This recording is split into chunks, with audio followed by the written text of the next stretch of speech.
ਧੰਨ ਗੁਰੂ ਨਾਨਕ ਪਾਤਸ਼ਾਹ ਮਹਾਰਾਜ ਸੁਲਤਾਨਪੁਰ ਤੋਂ ਜਦੋਂ ਉਦਾਸੀਆਂ ਵਾਲੇ ਪਾਸੇ ਟੁਰਦੇ ਆ ਨਾ, ਧਰਮ ਪ੍ਰਚਾਰ ਵਾਲੇ ਪਾਸੇ ਜਾਣਾ ਹੈ, ਤੇ ਭਾਈ ਫਰਿੰਦੇ ਜੀ ਪਾਸੋਂ ਰਬਾਬ ਤਿਆਰ ਕਰਵਾਉਂਦੇ ਨੇ। ਨਵੀਂ ਰਬਾਬ ਭਾਈ ਫਰਿੰਦਾ ਜੀ ਨੇ ਰਬਾਬ ਤਿਆਰ ਕੀਤੀ ਏ, ਤੇ ਭੈਣ ਨਾਨਕੀ ਨੇ ਪੈਸੇ ਦਿੱਤੇ ਨੇ ਰਬਾਬ ਦੇ, ਤੇ ਭਾਈ ਮਰਦਾਨਾ ਜੀ ਨੂੰ ਉਹ ਰਬਾਬ ਸੌਂਪੀ ਏ। ਹੁਣ ਇੱਥੇ ਭੈਣ ਨਾਨਕੀ ਜੀ ਨੇ ਪੈਸੇ ਦਿੱਤੇ ਨੇ। ਭਾਵ ਇਹ ਹੈ ਕਿ ਗੁਰੂ ਨਾਨਕ ਸਾਹਿਬ ਮਹਾਰਾਜ ਜੀ ਦਾ ਜਿਹੜਾ ਮਾਰਗ ਹੈ ਨਾ, ਇਸ ਮਾਰਗ ਦੇ ਵਿੱਚ ਇਸਤਰੀ ਜਾਤੀ ਜਿਹੜੀ ਹੈ ਬਰਾਬਰ ਦੀ ਹੱਕਦਾਰ ਜੇ। ਇੱਥੇ ਮਾਤਾ ਨਾਨਕੀ ਜੀ ਨੇ ਪੈਸੇ ਦਿੱਤੇ ਰਬਾਬ ਦੇ ਲਈ, ਤਾਂ ਕਿ ਉਹ ਰਬਾਬ ਆਏ ਤੇ ਤੂੰ ਹੀ ਨਿਰੰਕਾਰ ਦੀ ਧੁਨੀ ਸੰਸਾਰ ਅੰਦਰ ਪ੍ਰਗਟ ਹੋਵੇ। ਤਦੋਂ ਤੱਕਿਓ ਖਾਂ ਦਸਵੇਂ ਜਾਮੇ ਦੇ ਵਿੱਚ ਪਤਾਸੇ ਮਾਤਾ ਸਾਹਿਬ ਕੌਰ ਜੀ ਨੇ ਪਾਏ। ਉੱਥੇ ਵੀ ਅੰਮ੍ਰਿਤ ਤਿਆਰ ਹੋਣਾ ਹੈ, ਉੱਥੇ ਵੀ ਅੰਮ੍ਰਿਤ ਤਿਆਰ ਹੋਣਾ ਹੈ, ਉੱਥੇ ਨਿਰੰਕਾਰੀ ਬਾਣੀ ਨੇ ਪ੍ਰਗਟ ਹੋਣਾ ਹੈ, ਇੱਥੇ ਨਿਰੰਕਾਰੀ ਬਾਣੀ ਨੇ ਅੰਮ੍ਰਿਤ ਪ੍ਰਗਟ ਕਰਨਾ ਹੈ। ਦੋਵਾਂ ਥਾਵਾਂ ਤੇ ਮਾਤਾਵਾਂ ਨੇ, ਦੋਵਾਂ ਥਾਵਾਂ ਤੇ ਬਰਾਬਰ ਦਾ ਅਧਿਕਾਰ ਹੈ। ਦੋਵਾਂ ਥਾਵਾਂ ਦੇ ਉੱਪਰ ਗੁਰੂ ਨਾਨਕ ਸਾਹਿਬ ਮਹਾਰਾਜ ਜੀ ਨੇ ਸੋ ਕਿਉ ਮੰਦਾ ਆਖੀਏ ਜਿਤ ਜਮਹਿ ਰਾਜਾਨ ਦੇ ਮਹਾਵਾਕ ਨੂੰ ਇੱਥੇ ਪ੍ਰਗਟ ਕੀਤਾ ਹੈ। ਭੈਣ ਨਾਨਕੀ ਨੇ ਪੈਸੇ ਦਿੱਤੇ ਤੇ ਉਹ ਰਬਾਬ ਲਈ, ਤੇ ਭਾਈ ਮਰਦਾਨਾ ਜੀ ਨੇ ਜਦ ਉਸ ਰਬਾਬ ਦੀਆਂ ਤਰੰਗਾਂ ਨੂੰ ਛੇੜਿਆ ਤੇ ਅੰਦਰੋਂ ਆਵਾਜ਼ ਕੋਈ ਆਈ, ਤੂੰ ਹੀ ਨਿਰੰਕਾਰ, ਤੂੰ ਹੀ ਨਿਰੰਕਾਰ, ਤੂੰ ਹੀ ਨਿਰੰਕਾਰ। ਪਾਤਸ਼ਾਹ ਹਰਿਦੁਆਰ ਪਹੁੰਚੇ ਨੇ। ਹਰਿਦੁਆਰ ਦੇ ਵਿੱਚ ਕੀ ਤੱਕਿਆ ਕਿ ਪਾਣੀ ਦੇ ਵਿੱਚ ਵੇਖਿਆ, ਦਰਿਆ ਦੇ ਵਿੱਚ ਵੇਖਿਆ ਕਿ ਕੁਝ ਕੁ ਧਰਮ ਦੇ ਲੋਕ, ਧਰਮੀ ਅਖਵਾਉਣ ਵਾਲੇ ਲੋਕ ਸੂਰਜ ਵੱਲ ਮੂੰਹ ਕਰਕੇ ਪਾਣੀ ਪਿਆ ਦੇ ਰਹੇ ਨੇ। ਹੁਣ ਬਾਬੇ ਦੇ ਸਮਝਾਉਣ ਦਾ ਤਰੀਕਾ ਹੀ ਵੱਖਰਾ ਹੈ। ਪਾਣੀ ਵਿੱਚ ਵੜੇ ਤੇ ਲੋਕੀ ਸੂਰਜ ਵੱਲ ਮੂੰਹ ਕਰਕੇ ਪਾਣੀ ਪਿਆ ਦੇ ਰਹੇ ਸਨ, ਤੇ ਆਪ ਸੂਰਜ ਵੱਲ ਪਿੱਠ ਕਰਕੇ ਪਾਣੀ ਦੂਸਰੇ ਪਾਸੇ ਦੇਣਾ ਸ਼ੁਰੂ ਕਰ ਦਿੱਤਾ। ਪਾਣੀ ਚੁੱਕਣਾ ਤੇ ਕਿਨਾਰਿਆਂ ਤੇ ਮਾਰਨਾ, ਚੁੱਕਣਾ ਤੇ ਕਿਨਾਰਿਆਂ ਤੇ ਮਾਰਨਾ। ਲੋਕਾਂ ਦੀ ਭੀੜ ਇਕੱਠੀ ਹੋ ਗਈ। ਆਖਿਆ ਕੌਣ ਹੈ? ਸਦੀਆਂ ਤੋਂ ਅਸੀਂ ਪਾਣੀ ਇੱਧਰ ਸੂਰਜ ਵੱਲ ਮੂੰਹ ਕਰਕੇ ਦੇ ਰਹੇ ਹਾਂ, ਇਹ ਕੋਈ ਬਾਵਰਾ ਆ ਗਿਆ, ਇਸ ਨੂੰ ਪਤਾ ਹੀ ਨਹੀਂ ਪਾਣੀ ਦੇਣਾ ਕਿਹੜੇ ਵਾਲੇ ਪਾਸੇ ਹੈ। ਸੂਰਜ ਵੱਲ ਪਿੱਠ ਕਰਕੇ, ਸੂਰਜ ਦਾ ਸਾਡਾ ਦੇਵਤਾ ਹੈ, ਉਸ ਵੱਲ ਪਿੱਠ ਕਰਕੇ ਪਾਣੀ ਜਿਹੜਾ ਕਿਨਾਰਿਆਂ ਤੇ ਮਾਰ ਰਿਹਾ, ਹੋਰ ਪਾਸੇ ਪਾਣੀ ਦੇ ਰਿਹਾ। ਸਾਰੇ ਇਕੱਠੇ ਹੋਏ, ਆਖਿਆ ਪਾਣੀ ਕਿੱਥੇ ਦੇ ਰਹੇ ਆ? ਪਾਣੀ ਕਿੱਥੇ ਦੇ ਰਹੇ? ਤੇ ਪਾਤਸ਼ਾਹ ਨੇ ਕਿਹਾ ਤੁਸੀਂ ਪਾਣੀ ਕਿੱਥੇ ਦੇ ਰਹੇ ਜੀ? ਕਿਹਨੂੰ ਪਾਣੀ ਦੇ ਰਹੇ ਜੀ? ਅਸੀਂ ਸੂਰਜ ਦੇਵਤੇ ਨੂੰ ਪਾਣੀ ਦੇ ਰਹੇ ਹਾਂ, ਅਸੀਂ ਪਿੱਤਰਾਂ ਤੱਕ ਪਾਣੀ ਪਹੁੰਚਾਉਣਾ ਹੈ।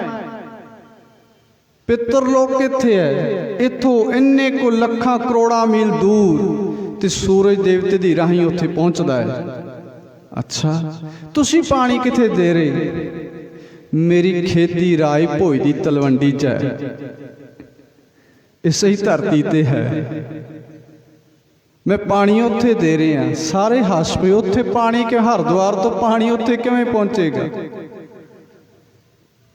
ਤੇ ਪਾਤਸ਼ਾਹ ਸਮਝਾਉਣ ਲੱਗੇ, ਜੇ ਉੱਥੇ ਇਸੇ ਹੀ ਧਰਤੀ ਤੇ ਸੁੱਟਿਆ ਪਾਣੀ ਇੱਥੇ ਹੀ 100 200 500 ਮੀਲ ਨਹੀਂ ਪਹੁੰਚ ਸਕਦਾ, ਤੇ ਲੱਖਾਂ ਕਰੋੜਾਂ ਮੀਲ ਆਕਾਸ਼ ਦੇ ਵਿੱਚ ਤੁਹਾਡੇ ਬਣਾਏ ਹੋਏ ਪਿੱਤਰ ਲੋਕ ਦੇ ਵਿੱਚ ਕਿਵੇਂ ਪਹੁੰਚ ਜਾਏਗਾ? ਤੁਸੀਂ ਪਾਣੀ ਚੁੱਕ ਰਹੇ ਹੋ, ਸੁੱਟ ਰਹੇ ਹੋ, ਇੱਥੇ ਦਰਿਆ ਦੇ ਵਿੱਚ ਹੀ ਹੈ। ਸਮਝਾਉਣ ਦਾ ਤਰੀਕਾ ਸੀ ਨਾ। ਤੇ ਗੁਰੂ ਨਾਨਕ ਪਾਤਸ਼ਾਹ ਮਹਾਰਾਜ ਕਹਿਣ ਲੱਗੇ, ਨਹੀਂ ਐਸਾ ਨਹੀਂ ਹੋ ਸਕਦਾ कि पितरां नूं इस तरीके नाल पानी पहुँच जाएगा। कितनी अज्ञानता सी संसार दे अंदर, ते अज भी है कि असीं अपने पितरां नूं जिहड़ा पानी पहुँचाउणा है, उन्हां नूं खाना खुआउणा है। श्राद्धां वाले दिन असां आखना जी असीं पितरां दे लई ब्रह्म भोज तैयार करना है ते असीं प्रशादा छकाउणा है। ठीक है, जिहड़े मनदे ने उन्हां दे लई ठीक होएगा, पर गुरु नानक पातशाह महाराज जी दे सिख खुआउण वाले कहण कि श्राद्धां दा दिन है ते असीं अपने बापू लई भोजन तैयार करना ते भाई साहब जी तुसीं घरे आइओ, 5 सिंह लैके आइओ ते असीं भोजन छकाणा जी। ਜਿਹੜਾ ਕੰਮ उधर हो रहा सी वो हुण साडे वाले पासे शुरू करता। ते भाई साहब बेचारे दिन च किन्नियां दे पितर भुगताउंदे होणगे। ते गुरु ने ना धन गुरु नानक पातशाह महाराज जी ने समझाया, एक व्यंग कसिया, कहने लगे चलो मान लईए तुसीं पितरां तक पहुँचाउंदे हो, तो जे किसी गुआढ़ी ने किसी दूजे गुआढ़ी को कोई चोरी चीज़ लैके आया होया उहदे घरों चुरा लई, इत्थे आ करके धर्मी लोगों को देती, आख्या पंडित जी तुसीं लै जाओ पितर पूजा लई, ते पंडित जी ने उपर पहुँचा दी।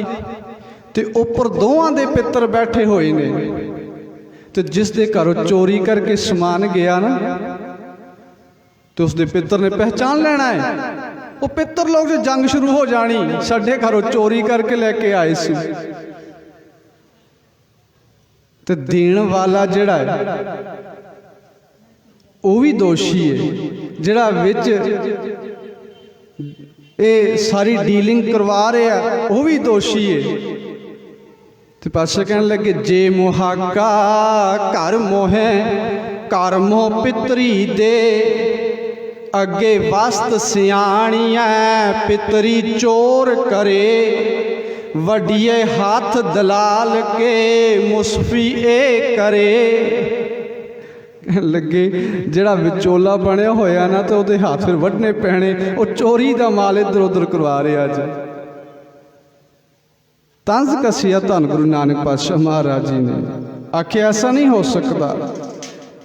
उत्थे ते अगे यह कि जो कुछ मनुख ने अपने जिउंदियों जी कमा लिया उसनों वही प्राप्त होना है। सच कमाया तो सचियारा जीवन, झूठ कमाया तो झूठा हो गया, सच कमाया तो निरंकार दे विच अभेद हो गया, तो जे कूड़ कमाया तो फिर भटकना ही है। इस नूं असीं रोज़ाना चेते करते हैं, जिन्नी नाम ध्याया गए मशक्कत काल, नानक ते मुख उजले केती छोटी नाल। जिउंदियां जी अपने बुजुर्गों की सेवा पिया कर लिया जी, जदों इत्थों चले गए संसार छड़ के, फिर असीं कहंदे हैं कि श्राद्ध आ गई, श्राद्धां नूं हुण असीं उन्हां नूं भोजन छकाउणा है।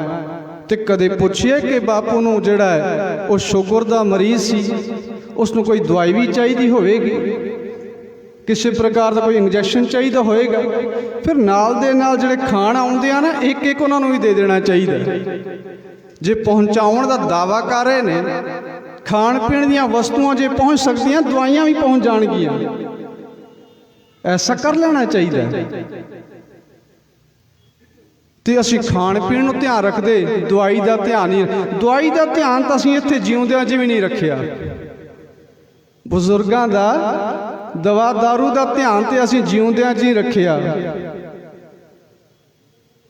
पर असीं लोकां नूं दिखाउण दे लई नहीं। श्राद्धां दे दिन ने ते असीं भोजन तैयार कीता है बापू दे लई, भावें बापू जलेबियां ना खांदा होवे, असीं खुआणियां ने। ऐसे हालात साडी अज्ञानता दे बन गए। तो गुरु नानक पातशाह महाराज कहने लगे नहीं प्यारे, ऐसा नहीं हो सकता। उत्थे ते रब दे दर दे उपर जिहड़ा पहुँच गया ना, उत्थे ते जो कुछ कीता है, जो कुछ बीजिया है, उही कुछ वड्डना पैना है। इत्थों किसी का कुछ नहीं भेजिया जा सकता। इत्थों कई जे असीं कुछ राशन पानी भेज दईए, ऐसा कुछ नहीं हो सकता, ऐसा कोई नहीं हो सकता। ਤੇ ਸਾਨੂੰ ਕਿਹੜੀ ਕੀ ਖਬਰ ਹੈ ਕਿ ਇਸ ਸਮੇਂ ਸਾਡੇ ਪਿੱਤਰ ਕਿਸ ਹਾਲਾਤ ਵਿੱਚ ਨੇ। ਜੇ ਕਹਿ ਦਈਏ ਕਿਹੜੀ ਜੂਨ ਵਿੱਚ ਨੇ, ਜੇ ਕਹਿ ਦਈਏ ਕਿ ਮੁਕਤ ਹੋ ਗਏ ਨੇ, ਕੀ ਅਸੀਂ ਦਾਵਾ ਕਰ ਸਕਦੇ ਹਾਂ? ਉੱਥੇ ਤੇ ਕਰਮੀ ਆਪੋ ਆਪਣੀ ਹੈ, ਕਿ ਨੇੜੇ ਕਿ ਦੂਰ। ਇਸ ਲਈ ਗੁਰੂ ਪਾਤਸ਼ਾਹ ਮਹਾਰਾਜ ਜੀ ਨੇ ਸਮਝਾਇਆ ਹੈ, ਪਿਆਰਿਆ ਪਿੱਤਰਾਂ ਨੂੰ ਪਾਣੀ ਨਹੀਂ ਪਹੁੰਚਾਇਆ ਜਾ ਸਕਦਾ। ਪਰ ਅੱਜ ਵੀ ਕੀ ਵੇਖਦਾ ਹਾਂ, ਅੱਜ ਵੀ ਅਸੀਂ ਧੰਨ ਗੁਰੂ ਨਾਨਕ ਪਾਤਸ਼ਾਹ ਮਹਾਰਾਜ ਜੀ ਨੂੰ ਆਪਣਾ ਰਹਿਬਰ ਕਹਿਣ ਵਾਲੇ ਸਿੱਖ ਵੀ ਕਿਤੇ ਕਿਤੇ ਉੱਠ ਕਰਕੇ ਸੂਰ ਨੂੰ ਪਾਣੀ ਪਿਆ ਦੇ ਦਿੰਦੇ ਜਾ ਰਹੇ। ਆਓ ਆਪਣੇ ਜੀਵਨ ਦੇ ਅੰਦਰ ਧੰਨ ਗੁਰੂ ਨਾਨਕ ਸਾਹਿਬ ਮਹਾਰਾਜ ਜੀ ਦੀ ਬਖਸ਼ਿਸ਼ ਕੀਤੀ ਹੋਈ ਵਿਚਾਰਾਂ ਨੂੰ, ਬਖਸ਼ਿਸ਼ ਕੀਤੀਆਂ ਹੋਈਆਂ ਉਹਨਾਂ ਉਪਦੇਸ਼ਾਂ ਨੂੰ, ਬਖਸ਼ਿਸ਼ ਕੀਤੀ ਹੋਈ ਜੀਵਨ ਸਿਧਾਂਤਾਂ ਨੂੰ ਜੀਵਨ ਅੰਦਰ ਕਮਾਈਏ, ਤਾਂ ਜਾ ਕਰਕੇ ਇਹ ਪ੍ਰਕਾਸ਼ ਪੁਰਬ ਮਨਾਉਣੇ ਸਫਲ ਹੋਣਗੇ। ਨਹੀਂ ਤੇ ਜੇ ਰੂਟੀਨ ਦੇ ਉਸੇ ਪ੍ਰਕਾਰ ਅਗਿਆਨਤਾ ਵਿੱਚ ਬੈਠ ਕਰਕੇ ਅਸੀਂ ਕੇਵਲ ਸ਼ਬਦ ਕੀਰਤਨ ਕਰਕੇ ਤੇ ਲੰਗਰ ਛਕ ਕੇ ਆਖਿਆ ਜੀ ਪ੍ਰਕਾਸ਼ ਪੁਰਬ ਮਨਾ ਲਿਆ, ਤੇ ਖਿਆਲ ਕਰਿਓ ਨਹੀਂ ਮਨਾਇਆ ਜੀ। ਅਸੀਂ ਗੁਰੂ ਮਨਾਉਣਾ ਹੈ। ਤੇ ਗੁਰੂ ਕਿਵੇਂ ਮੰਨੇਗਾ? ਜਦ ਗੁਰੂ ਦੀ ਮੰਨਾਂਗੇ। ਜਦ ਗੁਰੂ ਦੀ ਮੰਨੀ ਨਹੀਂ ਤੇ ਗੁਰੂ ਕਿਵੇਂ ਮੰਨੇਗਾ? ਇਸ ਲਈ ਗੁਰੂ ਦੀ ਮੰਨਣੀ ਪੈਣੀ ਹੈ। ਇਸ ਲਈ ਗੁਰੂ ਪਾਤਸ਼ਾਹ ਮਹਾਰਾਜ ਜੀ ਦੇ ਬਖਸ਼ਿਸ਼ ਕੀਤੇ ਵਿਚਾਰਾਂ ਨੂੰ ਜੀਵਨ ਦਾ ਸਹਾਰਾ ਬਣਾਉਣਾ ਪੈਣਾ ਹੈ।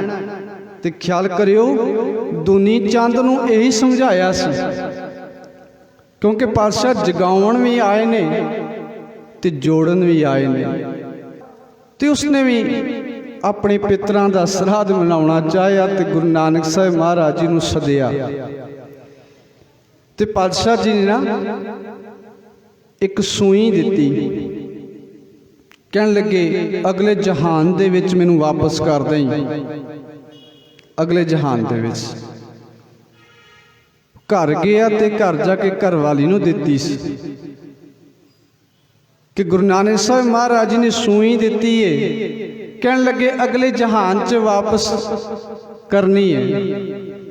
ਉਸਦੀ ਘਰਵਾਲੀ ਬੜੀ ਸਿਆਣੀ ਸੀ, ਕਹਿਣ ਲੱਗੀ ਕਿ ਜਦ ਸਾਡੇ ਬਜ਼ੁਰਗ ਇੱਥੋਂ ਗਏ ਨਾ, ਚਲੇ ਗਏ ਸੰਸਾਰ ਛੱਡ ਕੇ, ਤੁਸੀਂ ਵੇਖਿਆ ਉਹਨਾਂ ਦੇ ਹੱਥ 'ਚ ਕੁਝ ਸੀ? ਨਹੀਂ, ਉਹਨਾਂ ਦੇ ਹੱਥ 'ਚ ਤਾਂ ਕੁਝ ਵੀ ਨਹੀਂ ਸੀ। ਉਹ ਸਾਰੀ ਧਨ ਦੌਲਤ ਇੱਥੇ ਛੱਡ ਗਏ। ਤੇ ਜੇ ਉਹ ਕੁਝ ਨਹੀਂ ਨਾਲ ਲੈ ਕੇ ਜਾ ਸਕੇ ਤਾਂ ਅਸੀਂ ਸੂਈ ਕਿਵੇਂ ਲੈ ਕੇ ਜਾ ਸਕਾਂਗੇ? ਸੂਈ ਦੇ ਦੋ ਕੰਮ ਹੁੰਦੇ ਆ, ਇੱਕ ਜਗਾਉਣਾ, ਅੱਗੋਂ ਨੋਕ ਹੁੰਦੀ ਹੈ, ਚੁੱਭ ਜਾਏ ਨਾ ਬੰਦਾ ਤਰਪਕ ਉੱਠਦਾ ਹੈ। ਇੱਕ ਬੈਕ ਸਾਈਡ ਦੇ ਉਹਦੇ ਵਿੱਚ ਧਾਗਾ ਪੈਂਦਾ ਹੈ, ਉਹ ਜੋੜਦੀ ਹੈ, ਜੋੜਨ ਦਾ ਕੰਮ ਵੀ ਕਰਦੀ ਹੈ, ਜਗਾਉਣ ਦਾ ਕੰਮ ਵੀ ਕਰਦੀ ਹੈ। ਜਗਾਇਆ ਵੀ ਤੇ ਜੋੜਿਆ ਵੀ। ਜੋੜਿਆ ਇਸ ਪ੍ਰਕਾਰ ਕੇ ਆਖਿਆ ਕਿ ਬਾਬੇ ਨੇ ਤੇ ਸੱਚ ਗੱਲ ਆਖੀ, ਇਹ ਅਗਲੇ ਜਹਾਨ ਕਿਵੇਂ ਦੇਵਾਂਗਾ? ਜਿਹੜੀ ਮਾਇਆ ਦੀ ਨੀਂਦ ਵਿੱਚ ਸੁੱਤਾ ਪਿਆ ਸੀ ਨੂੰ ਜਾਗ ਪਿਆ, ਜਾਗ ਕੇ ਤੇ ਜੁੜ ਗਿਆ, ਜੁੜਿਆ ਸੱਚੇ ਨਾਮ ਦੇ ਨਾਲ। ਧੰਨ ਗੁਰੂ ਨਾਨਕ ਸਾਹਿਬ ਮਹਾਰਾਜ ਜੀ ਦੇ ਚਰਨਾਂ ਵਿੱਚ ਨਮਸਕਾਰ ਕੀਤੀ, ਆਖਿਆ ਬਾਬਾ ਤੁਸੀਂ ਜਗਾਇਆ ਵੀ ਤੇ ਸੱਚ ਨਾਲ ਜੋੜਿਆ ਵੀ। ਬਾਬਾ ਮੈਨੂੰ ਹੁਣ ਸਮਝ ਆਈ, ਮੇਰੇ ਕੀਤੇ ਹੋਏ ਸਾਰੇ ਬ੍ਰਹਮ ਭੋਜ ਉੱਥੇ ਨਹੀਂ ਪਹੁੰਚਦੇ, ਨਾਲ ਲੈ ਕੇ ਕੁਝ ਨਹੀਂ ਜਾ ਸਕਦੇ। ਬਾਬਾ ਮੇਰੇ ਹਿਰਦੇ ਦੇ ਅੰਦਰ ਹੁਣ ਜਾਗ ਖੁੱਲੀਏ ਤੇ ਹੁਣ ਜੁੜਨਾ ਚਾਹੁੰਦਾ ਹਾਂ, ਤੇ ਹੁਣ ਜੋੜ ਦੋ ਆਪਣੇ ਮਾਲਕ ਦੇ ਪ੍ਰੀਤਮ ਦੇ ਨਾਮ ਦੇ ਨਾਲ। ਤੇ ਖਿਆਲ ਕਰਿਓ ਉਹ ਵੀ ਗੁਰੂ ਨਾਨਕ ਪਾਤਸ਼ਾਹ ਮਹਾਰਾਜ ਜੀ ਦਾ ਸਿੱਖ ਹੋਇਆ। ਹੁਣ ਜਿੱਥੋਂ ਗੱਲ ਸ਼ੁਰੂ ਕੀਤੀ ਸੀ ਨਾ ਕਿ ਗੁਰੂ ਨਾਨਕ ਸਾਹਿਬ ਮਹਾਰਾਜ ਜੀ ਦੀ ਵਿਚਾਰਧਾਰਾ ਨੂੰ ਵੇਖ ਕੇ, ਉਹਨਾਂ ਦੀ ਜੀਵਨ ਸ਼ੈਲੀ ਨੂੰ ਵੇਖ ਕੇ, ਉਹਨਾਂ ਦੇ ਬਚਨਾਂ ਨੂੰ ਸੁਣ ਕੇ ਜਿਹੜੇ ਸੱਚਮੁੱਚ ਜਾਗੇ, ਸੱਚਮੁੱਚ ਜੁੜੇ ਗੁਰੂ ਨਾਨਕ ਪਾਤਸ਼ਾਹ ਮਹਾਰਾਜ ਜੀ ਦੇ ਉਸ ਵਿਚਾਰ ਦੇ ਨਾਲ, ਉਹ ਗੁਰੂ ਨਾਨਕ ਸਾਹਿਬ ਜੀ ਦੇ ਰਾਹਾਂ ਦੇ ਉੱਪਰ ਪੈ ਗਏ। ਗੁਰੂ ਨਾਨਕ ਸਾਹਿਬ ਜੀ ਦੇ ਪਿੱਛੇ ਪਿੱਛੇ ਹੋ ਟੁਰੇ, ਉਹ ਸਿੱਖ ਬਣ ਗਏ। ਅਸੀਂ ਪਿਛਲੇ ਇੰਨੇ ਸਾਲਾਂ ਤੋਂ ਸੁਣਦੇ ਆ ਰਹੇ ਹਾਂ, ਗੁਰੂ ਦੇ ਬਚਨ ਸੁਣਦੇ ਆ ਰਹੇ ਹਾਂ ਪਿਆਰਿਓ, ਪਰ ਸਾਡੇ ਮਨ ਦੇ ਅੰਦਰ ਅਜੇ ਤੱਕ ਜਾਗ ਨਹੀਂ, ਅਜੇ ਤੱਕ ਸੁੱਤੇ ਪਏ। ਅਜੇ ਵੀ ਗੁਰੂ ਪਾਤਸ਼ਾਹ ਮਹਾਰਾਜ ਜੀ ਦੇ ਬਚਨਾਂ ਤੋਂ ਉਲਟ ਸਾਡੇ ਕਰਮ ਪਿਆ ਹੋ ਰਹੇ ਨੇ।